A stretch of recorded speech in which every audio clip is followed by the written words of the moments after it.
Halo semuanya, selamat datang di presentasi proyek kami dengan tema Consumer Health App Evaluation yang berjudul Healthix dikembangkan oleh kelompok B1 yang beranggotakan Healthix adalah aplikasi kesehatan inovatif yang menerima keluhan, diagnosis awal, serta rekomendasi platform telemedicine terbaik di Indonesia seperti Halodoc, Alodokter, dan juga lainnya, dengan membandingkan layanan dan kualitas dalam satu sistem terintegrasi. Selanjutnya, di sini saya akan menjelaskan tentang definisi masalah dan juga konteks yang kami bawa pada proyek ini. Nah, jadi tantangan kesehatan di dunia nyata ini meliputi peningkatan penyakit tidak menular, wabah infeksi, ketidakmerataan akses layanan kesehatan, dan kebutuhan pengelolaan data yang efektif.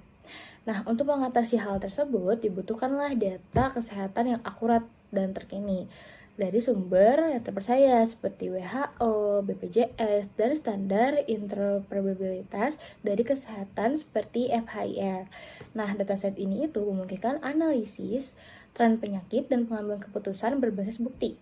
FHIR ini sebagai standar interoperabilitas memungkinkan pertukaran data antara sistem kesehatan yang berbeda, memastikan keamanan, konsistensi, dan efisiensi data pasien. Dengan pendekatan standar dan interoperabilitas, sistem kesehatan dapat berfungsi lebih terintegrasi dan responsif sesuai kebutuhan masyarakat. Ini ada desain alur kerja sistem.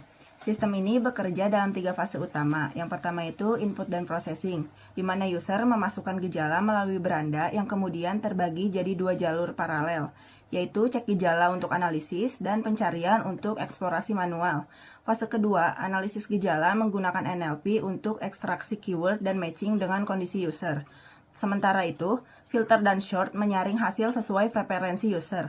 Fase ketiga, core processing, decision engine rekomendasi, mengintegrasikan hasil analisis dengan database aplikasi, lalu menampilkan output lengkap di detail aplikasi.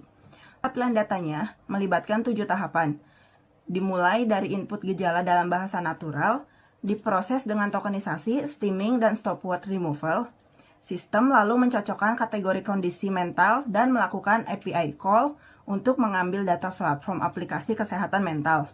Scoring menggunakan 3 parameter, kategori match bobot 10, quality score 4,2, dan usability 4,0. Hasilnya di ranking berdasarkan yang tertinggi. Untuk integrasi, sistem menggunakan REST API untuk mengambil data aplikasi. Decision engine yang memprioritaskan relevansi kategori, ranking, dan usability. Semakin tinggi kesesuaian gejala dengan fokus aplikasi, semakin tinggi skornya. Di sini ada evaluasi aplikasi kesehatan konsumen yang memiliki beberapa fitur telemedicine, fitness, mental health, serta nutrisi dan lain-lain. Terdapat filter kategori juga untuk memudahkan, ada semua kategori telemedicine beserta skor-skornya.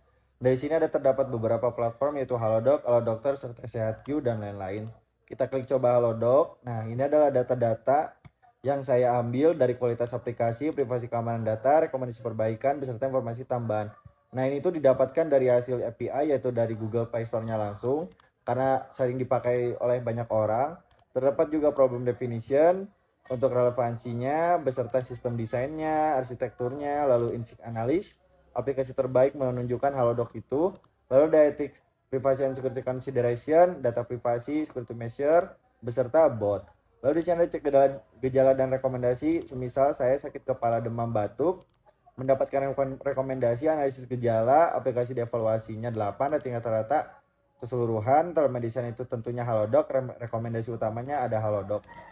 Lalu ada dashboard, di bagian dashboard ini tentunya ada dashboard statistik, distributor skor, skor per kategori, serta trend skor rata-rata waktu.